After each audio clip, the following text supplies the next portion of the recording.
اعوذ باللہ من الشیطان الرجیم بسم اللہ الرحمن الرحیم قال فإن اتبعتني فلا تسألني عن شيء حتى أحدث لك منه ذكرا فانطلقا حتى إذا ركبا في السفينة خرقها قال أخرقتها لتغرق أهلها لقد جئت شيئا إمرا قال ألم أقل إنك لن تستطيع معي صبرا قال لا تؤاخذني بما نسيت ولا ترهقني من أمري عسرا اس نے کہا پھر اگر میرے ساتھ رہنا ہے تو مجھ سے کوئی بات نہ پوچھنا جب تک میں خود تم سے اس کا ذکر نہ کروں۔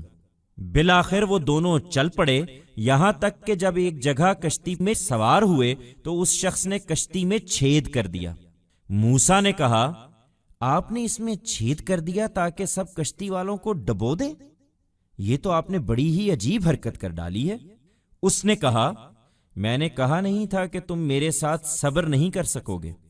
موسیٰ نے کہا میں جس چیز کو بھول گیا اس پر میری گرفت نہ کیجیے اور میرے معاملے میں مجھ پر زیادہ سختی نہ فرمائیے۔ He said, Then if you have to accompany me, do not ask me about anything until I mention it to you myself. At last, both of them set off until when, at one place, they boarded a ship, that person made a hole in it. Moses said, You have made a hole in it that you may drown all the people of the ship. This is a very strange thing that you have done. He said, Did I not say to you that you will not be able to exercise patience along with me? Moses said, Do not hold me accountable for what I forgot and please do not be very stern with me in my matter.